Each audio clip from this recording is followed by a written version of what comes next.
경제 지표가 부진하게 나왔지만 뉴욕 증시는 상승세로 마감됐습니다. 오히려 경제 성장세 둔화로 인해 연준이 양적 완화에 나설 수 있다는 기대감이 작용했습니다. 그러나 유럽 증시는 은행주가 약세를 보이며 소폭 하락했습니다. 아일랜드와 스페인의 재정 위기 우려가 다시 부각되며 주요국 주가 하락을 부추겼습니다. 국제유가는 미국 소비지표가 부진하게 발표되며 소폭 하락했습니다. 한편 금값은 1,308달러까지 치솟으며 사상 최고치를 또다시 경신했습니다. 미국의 소비자 신뢰지수가 이달 큰 폭으로 하락해 7개월 내 최저를 기록했습니다. 불확실한 경제 전망과 위축된 고용시장을 반영했다는 분석입니다. 한편 미국 20개 도시의 주택가격은 정부의 세제 혜택이 종료되며 지난 7월 소폭 상승하는 데 그쳤습니다. 전년 동월 대비 3.2% 올라 지난 3월 이후 가장 낮은 상승률을 보였습니다. 케이스 실러 주택가격지수를 만든 칼 케이스 교수는 미국 주택시장의 자유낙하가 끝났다고 밝혔지만 낮은 경제 성장으로 주택시장의 회복세 또한 더딜 것이라고 전망했습니다.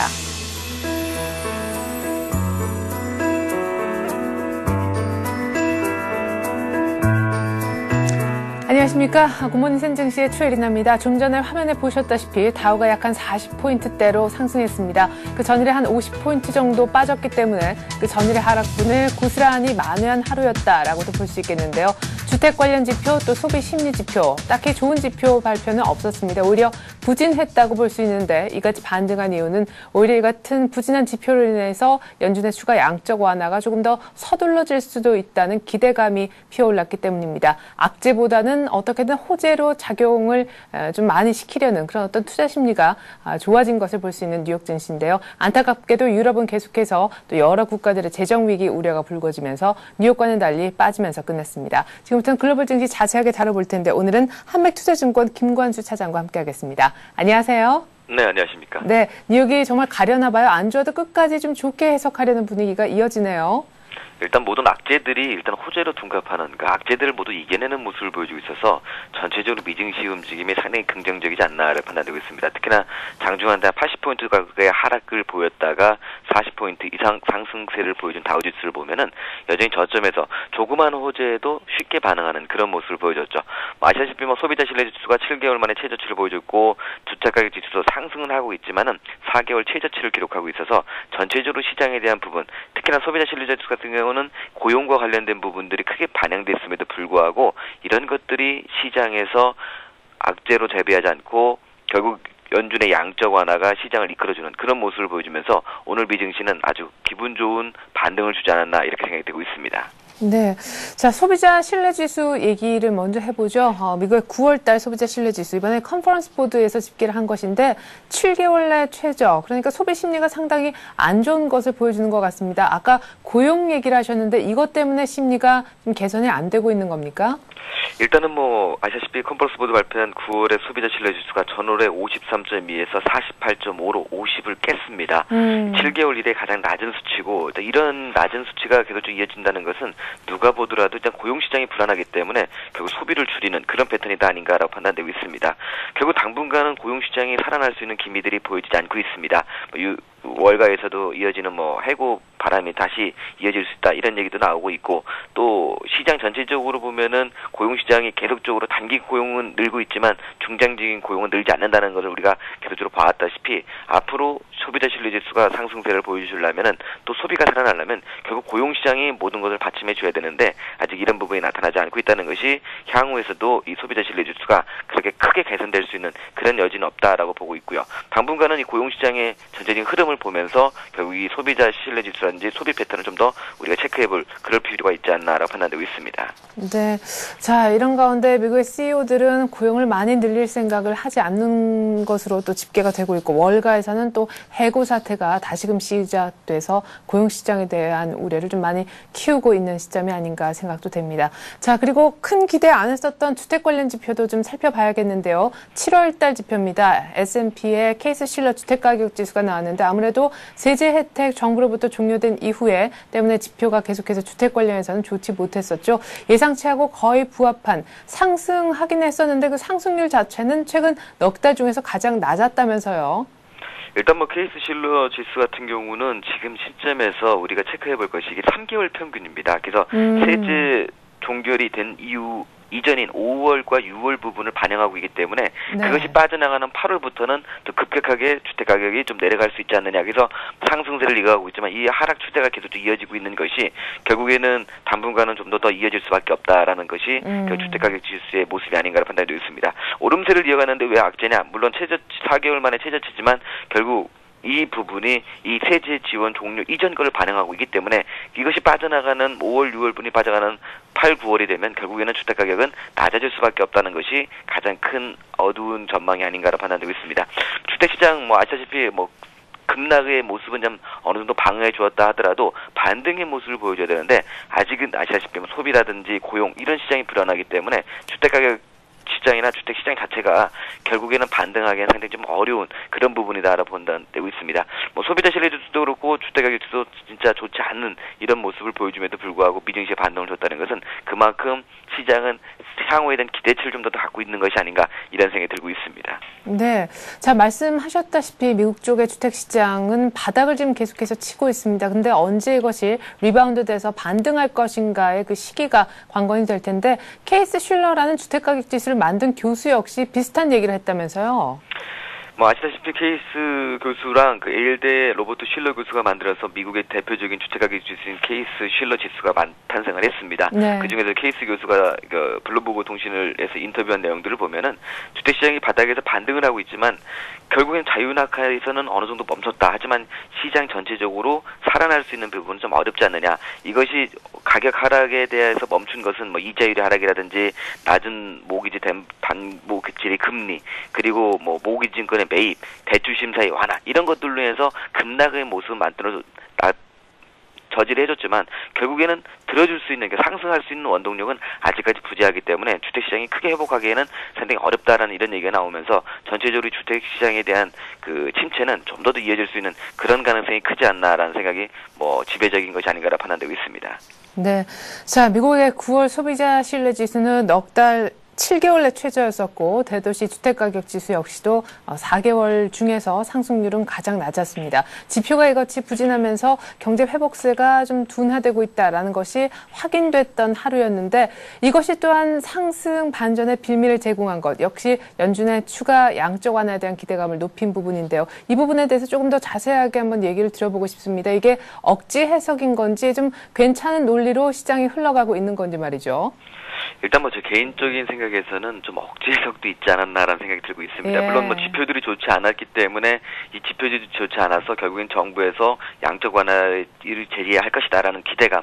여전히 기대감이지만 아직까지 나와 있는 부분들은 없거든요. 네. 경기 지표가 계속적으로 부진하게 발표되는 이런 시점에서 주식시장에서는 연준이 그 양적 완화를 해줄 것이다라는 그렇지 않으면 계속적으로 시장은 침체를 보일 수밖에 없기 때문에 결국 해줄 것이다라는 그런 부분인데 네. 이 양적 완화도 이 앞전과는 좀 많이 틀립니다. 대규모 국채 매입에 나설 것으로 생각했지만은 작년과는 달리 조금씩 매입하는 이런 방식을 채택하고 있는 것이 연준의 모습이고요. 그 네. 규모도 골드만삭스 같은 경우는 1조 달러 규모의 채권 매입을 내다보고 있고 CNBC 같은 경우는 5천억 달러 정도의 그 매입 규모를 보이고 있는데 예. 아직까지 이렇게 편차가 나는 것도 시장에서 기대감이 계속 반영되고 있기 때문에 시장에 나온 건 없지만 결국 기대감으로 반등하는. 그래서 오늘 같은 경우는 어떻게 보면은 주가가 자율적인 조정을 받아야 되는 그런 위치인데도 불구하고 결국에는 이러한 그 시장에서의 기대치 결국은 양적 완화를 해줄 것이다라는 이런 기대감 이런 것들이 시장을 좀 반등을 할 수 있는 하나의 원동력이 되지 않았나라 판단되고 있습니다. 네, 지난주 미국 연준 FOMC 회의 열면서 필요할 경우에는 양적 완화 할 준비가 돼 있다라고 얘기를 했는데 시장에서는 이제 점점점 필요할 경우의 어떤 상황을 끼워 맞춰 나가는 것이 아닌가 싶기도 합니다. 자, 이런 분위기 때문에 미국채도 초강세를 띠지 않았을까 싶은데 10년물 금리가 2.5% 다시 깨고 내려갔다면서요.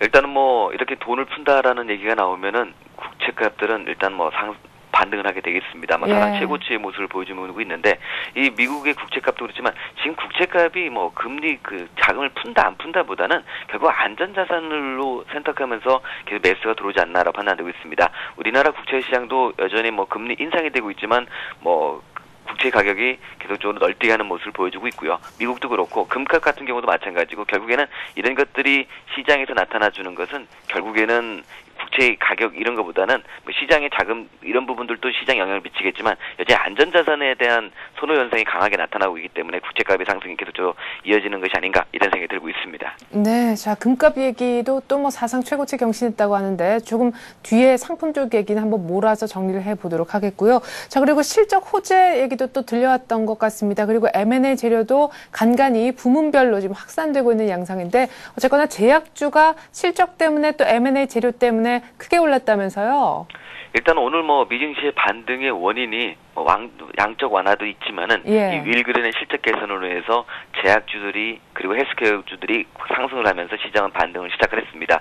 윌그린은 그 의약품을 판매하는 그 약국 체인점입니다. 여기 4분기 회계연도가 매출액이 7.4%나 증가하는 그런 모습을 보여주면서 4억 7천만 달러의 그 순이익을 보여줬죠. 주당 49센트 정도가 나왔는데 이런 것들이 시장에서 나타나는 것은 결국에는 그 제약주들이 단기적으로 그 시장에서 어느 정도의 실적을 보여주고 있기 때문에 화이자라든지 아니면 존슨앤존슨 이런 종목을 같이 움직이면서 전체적으로 미증시의 반등, 다우의 반등을 이끌어 주었는데 단기적으로는 뭐 제약주들이 우리 증시도 그렇고 미증시도 그렇고 시장의 주도주도보다는 결국에는 이렇게 쉬어갈 때 반등을 주는 그런 종목이기 때문에 결국 단기 종목의 호재에 따라서 저점 매수가 들어온 것으로 체크해야지 뭐 이것이 윌그린이 뭐 좋아졌기 때문에 제약주들이 여기서부터 날아간다 이렇게 보기에는 좀 어렵지 않나 판단되고 있습니다. 그래서 이것도 윌그린의 움직임에 따라서 제약주들의 전체적인 흐름은 좋아졌지만 아직까지 시장 전체적인 큰 흐름은 여전히 IT라든지 이런 쪽에서 시장을 이끌어주고 있다는 것을 좀 우리가 체크를 해봐야 되지 않나 판단되고 있습니다. 네, 지표는 일제히 부진했어도 이것이 연준의 양적 완화 기대감을 높였고 또 제약주 중심으로 실적 호재 얘기도 나왔던 것 같습니다.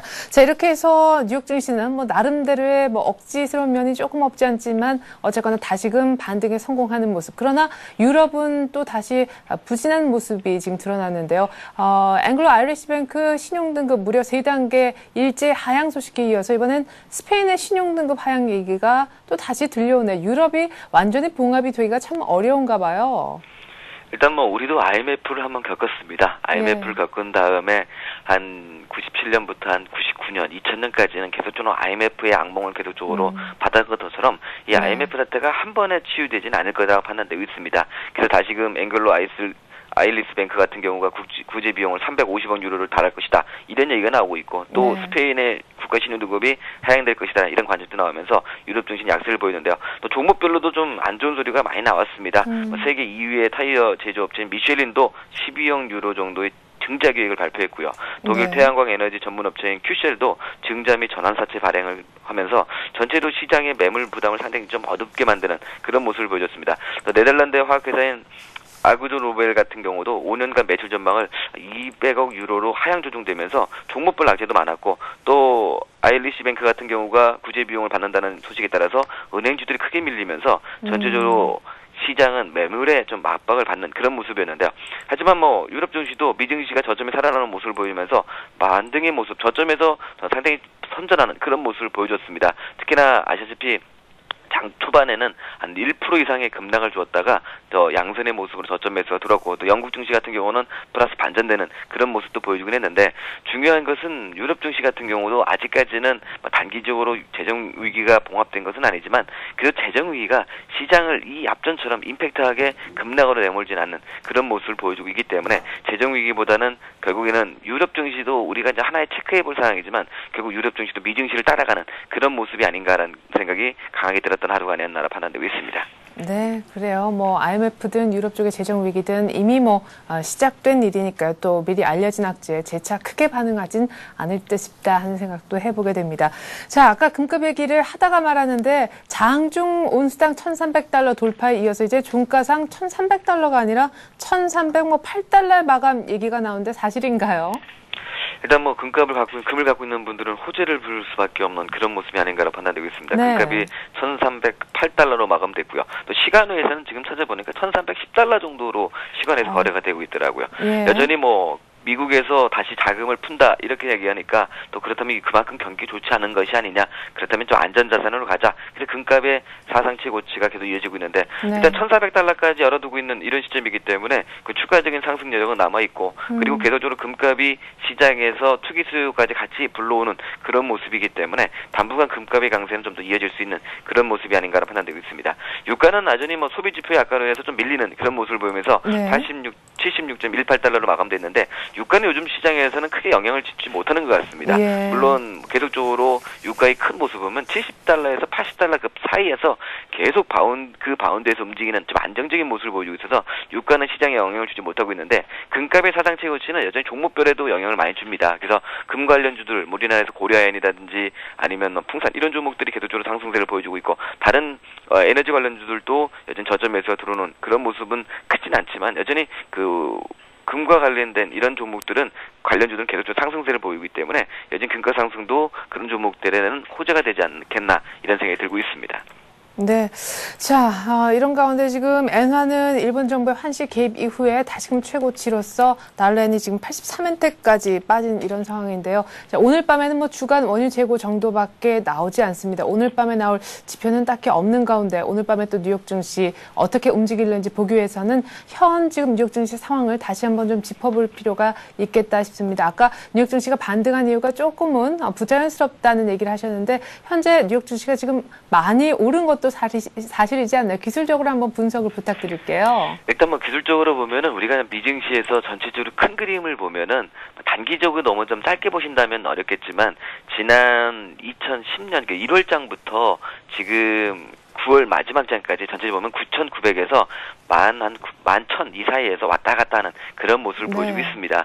그러니까 단기적으로 어떻게 보면은 기간 조정을 모습을 보여준 것이고 이 기간 조정의 모습이 이제 다시금 고점 돌파를 향해 가는 그런 모습이 아닌가라는 기술적으로 그렇게 보이는데 일단 부담스러운 곳은 경기 여건들이 그만큼 받쳐주지 못하고 있다는 겁니다. 물론 다른 반대편에서 보면은 지금 경기 여건이 좋지 않기 때문에 주가가 3개월이든 6개월이든 선행하는 모습이라면은 결국에는 나중엔 좋아질 것을 먼저 증시가 반영해서 고점 돌파가 이어질 것이 아니냐 이런 얘기도 나오고 있지만 결국에는 뭐 11,000선대에서는 여전히 매물에 한번 걸릴 수밖에 없는 그런 위치에 놓여져 있는 것 같고 전체적으로 시장에서 상당히 어려운 부분들도 있지만 우리 증시도 좋을 건 그다지 뭐 없지만 벌써 1860, 50을 돌파하는 그런 모습을 보이기 때문에 미증시도 오늘 주가의 상승을 보면서 좀 느낀 점은 여전히 단기적으로 악재가 나왔음에도 불구하고 반등의 모습을 보였다는 것은 좀 더 시장을 좀 상승으로 이끌어 가려는 세력들이 좀 더 강하지 않겠는가. 그래서 당분간은 좀 더 상승세를 보일 수 있겠지만 일단 11,000을 돌파하느냐 아니냐가 일단 미증시의 가장 큰 고비가 아닌가 판단되고 있습니다. 물론 미증시도 빠지면 계속적으로 매수가 들어올 수 있기 때문에 하락하는 것은 두려워하지는 않고 있지만은 여전히 11,000선대를 바로 얼마나 빨리 돌파해 줄 것인가를 우리가 좀 더 확인해 나가는 그런 과정이 필요하지 않나라 판단되고 있습니다. 네, 지금 뭐 어떤 논리를 붙여서라도 꾸역꾸역 올라가는 거 보니까 말이죠. 돈의 힘에 의해서라도 뉴욕 증시 4월 고점인 11,000선 결국에 일단 한번 보지 않을까 하는 생각도 해봅니다. 이렇게 해서 오늘 글로벌 증시는 한맥투자증권 김관수 차장과 함께 해봤습니다. 말씀 잘 들었습니다. 네, 감사합니다.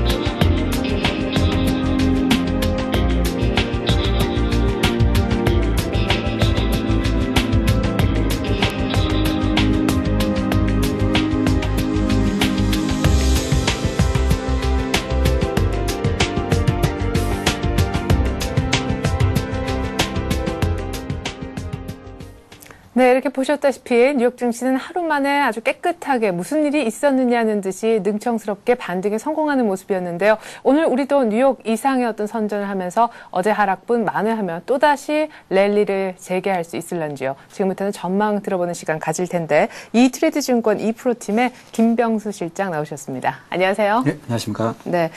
자, 이제 코스피도 뭐 계속 달릴 수는 없으니까 숨을 어제 좀 쉬었다. 뉴욕 증시 따라서 이렇게도 볼 수 있겠습니다. 그 중심에는 역시 또 수급 수급에 대한 얘기가 많이 나오는 것 같아요. 뭐 만약에 외국인이 사줬다면 그냥 숨 돌리기 정도의 헤드라인이 많았을 텐데 외국인들 10일 만에 매도 전환 이런 얘기가 있습니다. 외국인들 매수세는 걱정 안 해도 되는 건지요? 일단 뭐 일시적으로 최근 상승폭 1800선에서 1860선까지 그 상승폭들이 상당히 가파르게 진행되는 부분들이 있는데 전일 이제 외국인들의 매수폭이 다소 위축되는 부분도 좀 있습니다. 하지만 일단 그 하루 만에 그런 외국인들의 수급적인 부분을 보실 게 아니라 전체적인 그 대외적인 변수 부분들 글로벌 지금 이머징 마켓 쪽에도 환율 강세 부분들과 그다음에 OECD에서 M2 증가율 부분들이 지금 증가되고 있는데 향후에 또 추가적으로 글로벌 시장에 더 추가적으로 또 유입될 수 있는 글로벌 유동성 부분들을 한번 체크를 해보면서 오늘 아침에 특히 투자 포인트 부분들을 말씀을 좀 드리도록 하겠습니다. 네. 자, 그러면은 오늘 변수로서 일단 외국인들의 매수세를 좀 꼽아볼 수가 있겠지만 어제 아이고 외국인들이 매도해서 앞으로도 팔래나? 라는 걱정은 안 해도 될 것 같다 이런 얘기를 하셨습니다. 약간 이렇게 힌트들만 좀 떨어뜨려 주셨는데 지금 그야말로 미, 중, 일 간의 환율 전쟁이 일어나고 있지만 이것이 또한 외국인들을 우리 시장 측면에서는 불러오는 요인이 될 수 있다는 뜻으로도 들려요. 네, 그렇습니다. 지금 현재 화면을 함께 보시면 네. 지금 최근에 이제 원달러와 그다음에 중국 위안화, 그다음에 일본 엔화 전체적인 트렌드를 보면 전체적으로 강세 부분들이 지속적으로 진행되고 있습니다. 이런 위안화 절상 부분들과 엔화 강세 부분들이 진행되면서 여러 가지 섹터별로 전기전자라든지 그다음에 자동차 섹터 부분들 최근에 엔고 부분들에 대한 수혜 부분들이 다소 위축이 되면서 원화 강세 부분들이 진행되면서 이러한 상승폭들이 다소 좀 반납하는 부분들이 있는데 또 다른 기회로는 중국의 위안화 절상 부분들이 진행되면서 위안화 절상과 관련돼서 이런 섹터 부분들, 특히 철강과 조선, 특히 화학 부분들, 내수 소비 확대 부분들이 진행될 때마다 이런 국내의 이런 수혜를 받는 업종군들도 지속적으로 한번 관심을 가져야 되는 이러한 현재 글로벌 시장 부분들의 유동성 부분들, 특히 환율 부분들에서 이러한 현상 부분들이 일어날 때 이런 부분을 한번 체크해보면 그런 부분이 좀 되겠고요. 네. 자, 두 번째로 좀 보셔야 될 부분들이 이제 다음으로 이제 최근에 이제 일본도 최근에 양적 완화 정책 부분들을 추가적으로 좀 진행을 하고 있는 부분들이 있는데, 네. 엔화 강세 부분들이 진행되면서 시장의 환율 부분들의 개입 부분들한 이 부분들이 추가적 65조 엔 정도의 추가 부양책 부분들을 진행을 하면서 경쟁해상 편성의 착수 부분들을 진행을 했습니다. 그러면서 지금 OECD 부분들, M2 중괄 지금 현재 화면에 보시면 이제까지 정부 지출 부분들로 진행됐던 부분에서 이제 본격적으로 어떤 예전에 비하면 2, 3년 전에 비하면 다소 미약한 상태이지만 그 작은 부분들에서 유동성 부분들이 조금 회전이 되고 있다는 부분들이 지금 반등 부분들이 좀 보이고 있고요. 네. 그다음에 이제 보셔야 될 부분이 향후에 이제 가장 큰 모멘텀 부분들이 될 수 있는 부분들, 지난번 시장에도 말씀드렸던 부분인데 중국의 경기 선행 지수가 언제 반등을 하느냐, 최근 부분들에서 약간 미진한 부분들이 있는데 이 네. 부분들이 9월, 10월이냐 11월이냐 이런 부분들이 좀 보이고 있습니다. 현재 화면에도 보시면 가장 중요한 부분들이 경기 선행 지수 부분들은 아직까지 반등을 하지 않고 있지만 M2 중과율이 증가를 하고 있고 선행 지수의 약 35% 정도를 차지하는 금융 섹터에서 반등 부분들이 시작됐다. 그러면서 이러한 부분들이 향후에 중국 경기, 중국 지가 지수의 상승 부분들로 추가적인 반등 부분들이 이루어질 경우에 35% 차지하는 경기 선행 지수의 포지션 부분에서 이런 반등 부분들이 좀 가능하지 않을까. 자, 이런 부분들을 한번 보시면서 이런 관련주들을 한번 계속 말씀을 좀 드리도록 하겠습니다. 네. 그래요. 이미 미국 쪽 연준에서도 돈 푼다 이런 얘기를 했었고요. 그 또 풀린 돈이 완전하게 빠르게 돌고 있지는 않지만 조금 돌아주는 느낌이 절대적이진 않지만 상대적으로 조금 레벨이 올라왔다라는 부분들. 그리고 달러 약세 이렇게 풀린 돈을 바탕으로 해서 아시아 통화 강세 베팅하는 세력을 넣는다면 우리 증시에도 아마 외국인들의 수급이 계속적으로 들어와 주지 않겠느냐 얘기를 하셨는데 위안화 얘기하시면서 중국주 얘기하시고 지난번에도 중국주에 대한 언급을 좀 해주셨습니다. 그에 앞서서 지수가 앞으로 조금 갈는지 아니면 지금 뭐 변곡점이라고들도 얘기를 하는 1860선대에서 아주 조금이나마 좀 한 며칠 더 쉬었다 갈는지 이 부분을 조금 짚어봐야겠습니다. 또 개인들은 워낙 그 하루하루 증시에 사실 민감하게 반응할 수밖에 없어서 말이죠. 이러다가 좀 지금 사보려고 했더니 또 쉬네 생각하는 분들도 계실 것 같아요. 네, 맞습니다. 지금 최근에 이제 1800선에서 1860까지 워낙 가파르게 상승을 진행하다 보니까 개인 투자가들이 섣불리 시장 자체에 매수 부분들 좀 강하게 진입 부분들 상당히 좀 두려워하는 부분들이 좀 있습니다. 일단 이제 1860선까지 상승 부분들을 진행하면서 전일 다소 쉬어가는 파동 부분들이 진행되는데 여러분들에게 한번 투자 포인트 부분들을 이런 잠깐 쉬어가는 파동 부분들에서 수급적인 부분에서 하나의 체크 포인트를 좀 말씀을 좀 드리도록 하겠습니다. 화면을 보여드리면요. 네. 최근에 이제 물론 이제 박스권 부분에서 지속적으로 외국인들은 올 2010년 동안 지속적으로 외국인들은 거래소 시장에 매수 부분들을 확대했던 부분들이 있습니다. 그런데 네. 최근에 이제 특이한 부분들이 보시면 밑에 화면에 하단에 보이시는 부분들은 이제 코스닥 쪽에 외국인들의 매수 부분들이 좀 유입이 되고 있다. 좀 가파르게 좀 진행되고 있는데요. 9월 달에 코스닥 쪽으로 외국인들의 매수세가 상당히 강도 부분들이 조금씩 강도 부분들이 좀 강화되고 있다. 이런 부분들을 좀 볼 수가 있는데 네. 자, 그렇다면 지금 조금 전에 말씀을 좀 드렸던 것처럼 종국 위안화 절상 관련된 그리고 중국 내수 소비 관련된 섹터 부분들에 대한 반등을 기본적으로 전제를 하시고 특히 코스피 쪽에서 이러한 종목군들을 보시고 여러분들 개인 투자자들이 관심을 많이 갖는 코스닥 종목에서는 어떤 관련 섹터 부분들에서 9월 달에 외국인들이 매수 부분들이 많이 진입되어 있는지 이러한 부분들을 화면을 보면서 같이 말씀을 좀 드리도록 하겠습니다. 네.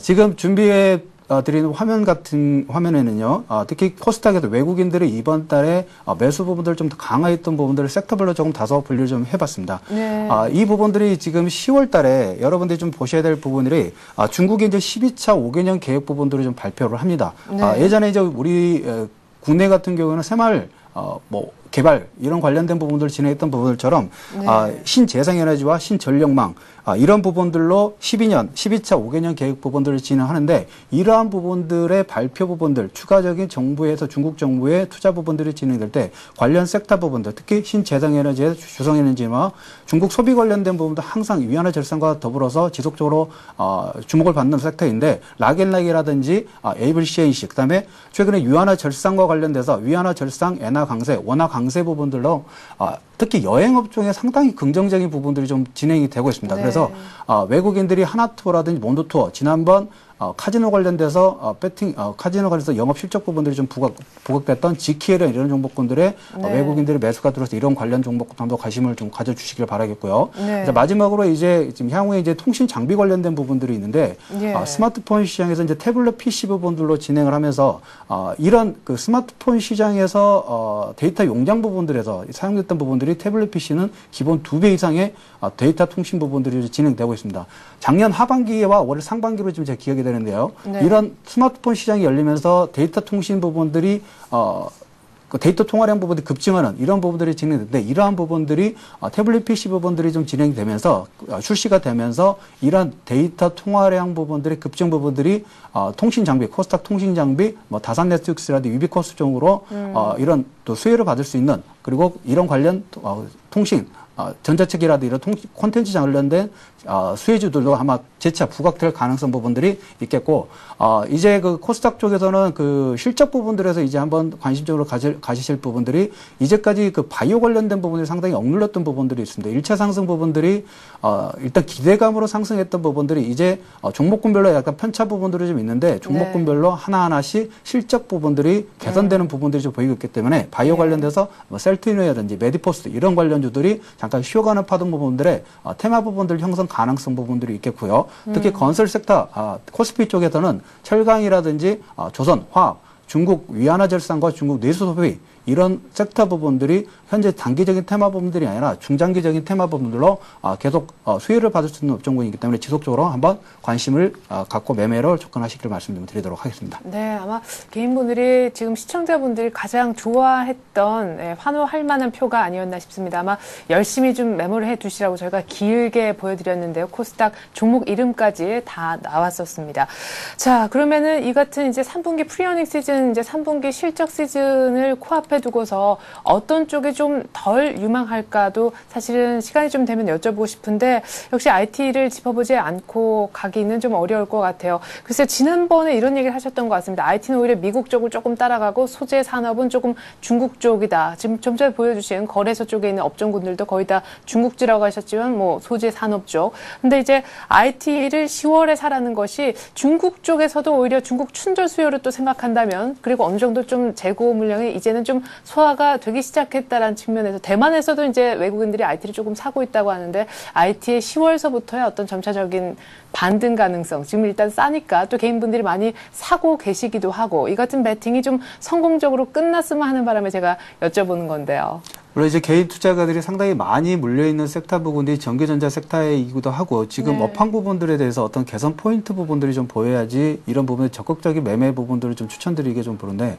아직까지는 물론 전기전자 쪽 지금 저가 분할 매수로는 아주 적절한 가격 부분들이라 좀 생각이 네. 됩니다.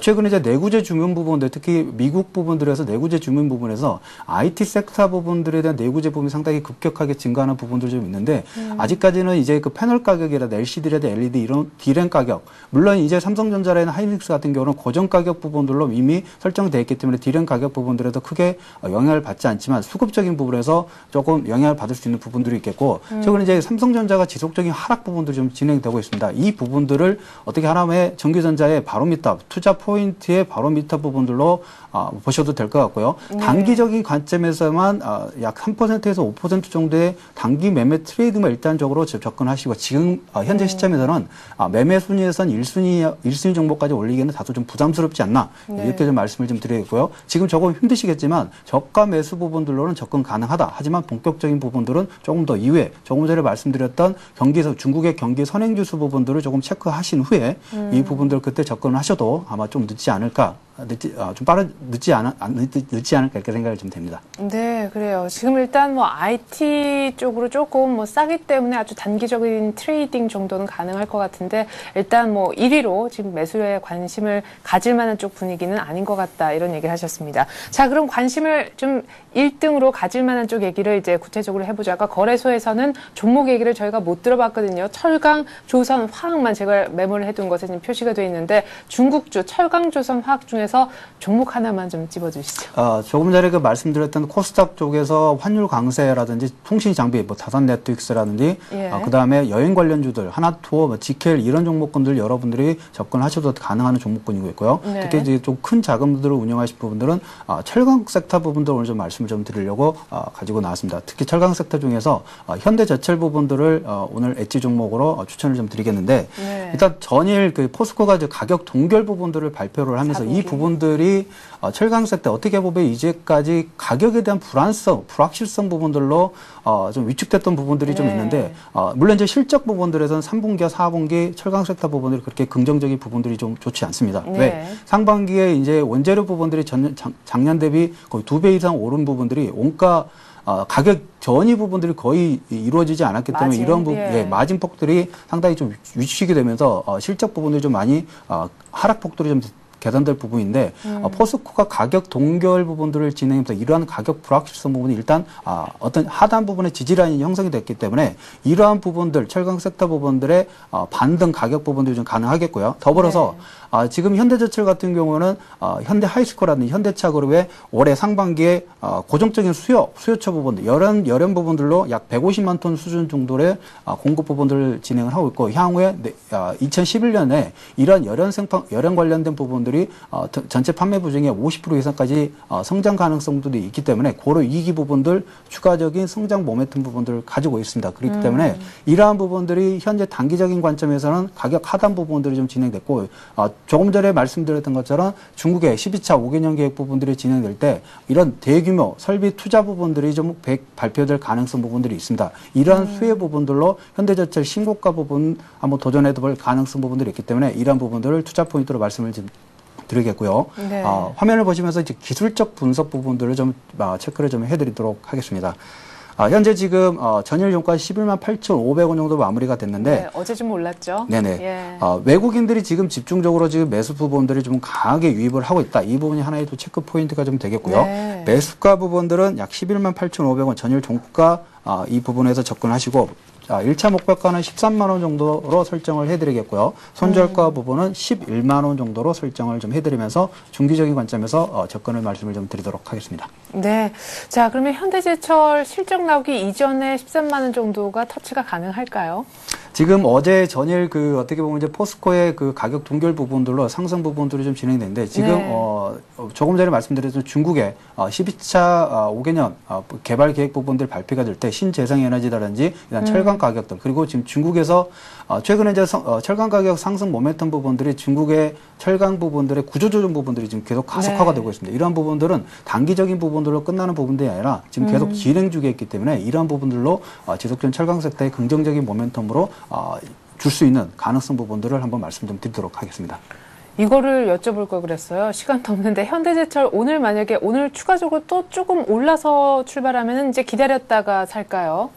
지난번에 건설 섹터를 얘기를 드리면서 삼성 엔지니어링을 얘기를 드렸었는데요. 네. 최근에 이제 그 매매 패턴 부분들에도 신고가 갱신형 어떤 실적 부분들의 시장에서 수급 부분, 유동성 부분들이 밑에 저변에 깔려 있기 때문에 어떤 수급이라든지 이런 종목군들이 받쳐주는 종목군들, 신고가 부분들을 좀 갱신하는 부분들이 좀 보이겠습니다. 이러한 네. 종목군들 같은 경우는 시가 이하에서 밀릴 경우에는 적극적으로 한번 접근을 하셔도 지난번 삼성 엔지니어도 이런 부분들을 진행되면서 최근에 한 10%, 20% 가까운 상승 부분들을 진행했는데 네. 이러한 부분들로 진행될 가능성 부분들을 한번 말씀을 좀 드리도록 하겠습니다. 네, 신고가 경신형이라고 얘기하시면서 오늘 시가 이하에서 장중에 밀리면 적극적인 매수 얘기하셨습니다. 현대제철 약간 좀 긴 호흡에서 들고 계신다면 13만 원 정도까지 가겠다라는 얘기까지 들어봤네요. 이트레이드 증권 2프로팀의 김병수 실장과 함께했습니다. 오늘 말씀 고맙습니다. 네, 감사합니다.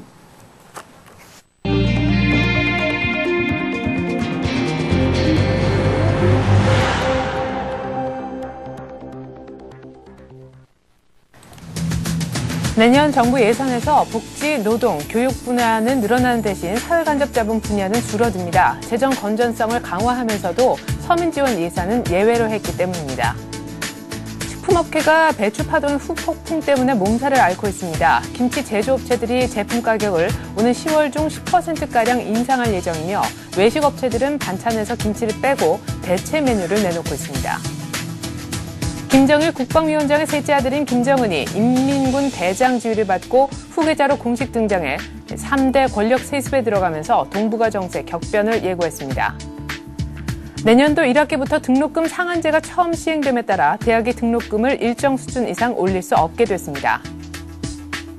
중국이 미국산 닭고기에 반덤핑 관세를 매긴 바로 다음 날 미국이 중국산 동파이프에 대한 반덤핑 관세를 맞대응했습니다. 네, 오늘 이 같은 내용 가지고요. 이슈는 서울경제신문 부동산부의 윤홍우 기자와 함께하겠습니다. 안녕하세요. 안녕하세요. 네, 자 어제 우리 정부의 내년도 예산안 규모 그리고 분야별로 예산을 어떻게 매길 것인지 대충 그림이 나왔습니다. 복지라든가 교육 분야의 예산은 늘지만 SOC 분야의 예산은 줄일 예정이라면서요. 네, 그렇습니다. 정부가 발표한 예산안에 따르면 내년도 총 지출은 올해보다 5.7% 증가한 309조 6천억 원입니다. 이 가운데 예산은 올해보다 5.2% 늘어난 215조 9천억 원, 기금은 7% 증가한 93조 7천억 원입니다. 총 수입은 올해보다 8.2% 늘어난 314조 6천억 원으로 지난해 올해 2조 원 적자를 보였던 것보다는 그 재정 수지가 좀 개선될 것으로 보입니다. 분야별 예산을 보면 일반 공공행정과 외교 통일 분야가 각각 지방교부세 증가와 국제기구 분담금 증가로 9.3%와 9% 늘었고 보건복지 노동 분야도 친서민 정책 기조에 발맞춰서 6.2% 예산이 늘어났습니다. 네. 반면에 SOC 투자는 4대강 사업에 600억 원을 증액하고도 전체적으로는 3.2% 감소하는 예산안이 배정이 됐고요. 2010년부터 2014년까지 정부는 지출 증가율을 수입 증가율보다 2%에서 3% 낮게 억제하는 재정 준칙을 통해서 재정 건전성을 강화한다는 방침입니다. 네. 자, 이번 정부 예산 4대강하고 복지 이쪽에 참 초점이 맞춰져 있다 하는 생각이 듭니다. 친서민 예산이다 하는 인상도 크게 느껴지는데 이번 어떤 예산안 배정에 있어서 특징이랄까 이런 분들도 좀 짚어주셨으면 좋겠고 이것이 과연 이렇게 이제 안은 나왔는데 국회를 통과할 수 있을지 그 전망도 좀 곁들여 주시죠. 네, 이번 예산안 가운데서 복지 분야를 제외한 핵심적인 예산은 바로 정부의 4대강 사업 예산을 꼽을 수가 있습니다. 네. 4대강 사업은 내년까지 보건설과 하천 준설 등 주요 공정을 끝낼 계획인데요. 예산이 올해보다 600억 원 늘어난 3조 3천억 원이 투입됩니다. 여기에 수자원 공사도 내년에 자체적으로 3조 8천억 원을 4대강 사업에 투자할 계획입니다. 국방 예산도 천안함 피격 사건 여파로 내년에 5.8% 증가해서 올해의 증가율 3.6%보다 크게 높아졌습니다. 2년 연속 동결됐던 공무원 임금이 내년에 5.1% 오른다는 것도 좀 눈에 띄는 대목입니다. 네. 국회 통과 전망은 아직까지 좀 불확실합니다. 일단 야당의 반대가 만만치 않을 텐데요. 야당은 현재 전면 무상급식 등을 요구하고 있지만 이는 예산에 전혀 반영되지 않았습니다. 또 내년에 도로의 신규 건설 예산이 전혀 반영이 되지 않았는데요. 국회 심의 과정에서 국회의원들의 민원을 외면할 수 있을지가 주목됩니다. 네. 자, 310조 정도 예산이 내년으로 지금 책정이 된 가운데 이 중에서 약 한 32조 정도가 친서민들을 위해서 배정이 된 모습이네요. 자, 이렇게 해서 내년도 예산안에 대한 부문별 얘기를 한번 들어보았습니다. 자, 그리고 요즘에 김치가 거의 금치로 이름을 바꿔야 될 정도로 배추값이 아주 폭등하고 있다는 얘기는 들어보셨을 겁니다. 뭐 한 포기에 10,000원도 더 간다라고 하는데 지금 관련 업계도 비상경영에 들어갔다고요? 네, 그렇습니다. 태풍 곰파스의 영향으로 배추값이 치솟으면서 일명 김치 대란이 오고 있는데요. 네. 지난해보다 벌써 5배에서 6배 넘게 배추값이 뛰고 있습니다. 이미 포장김치 시장이 큰 영향을 받고 있는데요. 포장김치 시장 점유율 1위인 대상 FNF를 비롯해 풀무원, CJ제일제당 등 김치 업체들이 10월을 기점으로 해서 김치 가격을 10%가량 올리기로 내부 방침을 정했다고 합니다. 배추 가격 폭등으로 가격 인상이 불가피하다는 것인데요. 여기에 이마트나 하이마트 대형 유통업체들도 매장에서 버무려 파는 김치 가격을 곧 올릴 예정입니다. 예. 김치 확보에 비상이 걸린 외식업체도 김치 줄이기 작전에 나섰습니다. 각종 메뉴에서 김치를 빼고 있는데요. 한편 농협 하나로 클럽 양재점에 따르면 어제 거래된 배추 한 포기의 가격은 11,600원, 또 무는 3,900원, 대파는 6,150원으로 사상 최고가를 기록했습니다. 네. 자, 이러다가 뭐 김치찌개에 김치가 빠진 날이 오지 않을까 걱정도 되고요. 이제 뭐 날씨가 좀 쌀쌀해졌는데 김장 재료의 거의 뭐 주요한 재료라고 할 수 있는 배추값이 천정부지로 치솟아서 12월 전에 좀 빨리 진정이 됐으면 좋겠다 하는 생각도 해봤습니다. 자, 그리고 북한 얘기가 계속해서 나오네요. 어제 이 시간에도 한번 간략하게 전해 들어봤었는데요. 김정일 국방위원장의 셋째 아들입니다. 김정은이 인민군 대장이라는 칭호를 부여받았다고 하는데 이것이 의미하는 것이 뭔지 좀 자세하게 들어보는 시간 갖고 이제 후계 구축 작업이 속도를 붙였다. 외신들이 일제히 보도를 했어요. 네, 그렇습니다. 인민군 대장 칭호를 받은 게 어제 새벽에 전해진 소식이었고요. 오늘 네. 새벽에 전해진 소식은 어제 노동당 대표 회의에서 당 중앙군사위원회 부위원장과 당 중앙위원회 위원으로 선임이 됐다는 것입니다. 네. 북한 인민군을 관장하고 군사정책을 총괄하는 당 중앙군사위원회의 위원장에는 김정일 위원장이 계속해서 맡고 있는데요. 네. 결국 군의 2인자가 됐다는 그 의미를 갖고 있습니다. 네. 관심을 모았던 당 정치국 상무위원회는 김정일 국방위원장, 김영남 최고인민회의 상임위원장, 최영림 내각총리, 조명록 국방위원회 제1부위원장, 리영호 군 총참모장 등 5명이 선임이 됐습니다. 일단 군 대장 칭호와 함께 당 중앙군사위원회로 승격한 김정은은 앞으로 군을 통솔하면서 정치와 당에 보다 영향력을 행사할 것으로 보입니다. 네, 그래요. 인민군 대장 칭호 부여받은 이후에 당 중앙군사위의 부위원장으로 이렇게 또 호명이 됐군요. 그래요. 군사 분야의 2인자로서 또 김정은은 또 앞으로 어떤 행보를 펼칠지도 궁금합니다. 자, 그리고 매년 크게 언제나 치솟아서 이제 당연시 되고 있는 대학의 등록금, 이 인상분이 그러나 이제는 좀 위쪽에서 상한제에 묶여 규제를 받을 것 같습니다. 정부가 내년 초부터 이 대학 등록금 상한제를 시행한다라고 하는데 학생들은 일제히 한호하는 반면에 대학 측면에서는 조금 볼멘 목소리도 나온다면서요. 네, 그렇습니다. 사실상 지금이 등록금 1,000만 원 시대라고 해도 과언이 아닌데요. 내년 1학기부터는 등록금 상한제가 시작이 돼서 대학이 등록금을 마음대로 올리지 못하게 됩니다. 교육과학기술부는 대학 등록금에 관한 규칙 개정안을 어제 입법 예고했는데요. 세부 내용을 살펴보면 대학들은 직전 3개년도 평균 소비자 물가 상승률의 1.5배를 초과하지 않는 범위에서 등록금을 정해야 됩니다. 내년 1학기 등록금 인상률이 2008년에서 2010년 평균 소비자 물가 상승률의 1.5배를 넘어서는 안 된다는 뜻인데요. 네. 이 기간의 평균 물가 상승률이 3.3% 수준입니다. 결국 이 수치의 1.5배인 5%를 넘을 수 없다는 계산이 나오게 됩니다. 만일 상한선을 초과해서 등록금을 올려야 할 때는 대학 측이 정부에 사유서를 제출해야 되고요. 그 사유가 부적절할 경우 다양한 제재를 받을 수도 있습니다. 등록금을 책정할 때 또 학생, 학부모 의견을 반영하는 제도적 장치도 마련이 됐습니다. 각 대학이 등록금을 책정하기 위해 설치하는 등록금 심의위원회를 학생과 교직원, 전문가 대표로 구성하되 학부모와 동문도 위원으로 참여하도록 했습니다. 대학들의 거센 반발을 무릅쓰고 도입된 등록금 상한제가 학생들의 과도한 부담을 좀 덜어줄 수 있을지 주목이 되고 있습니다.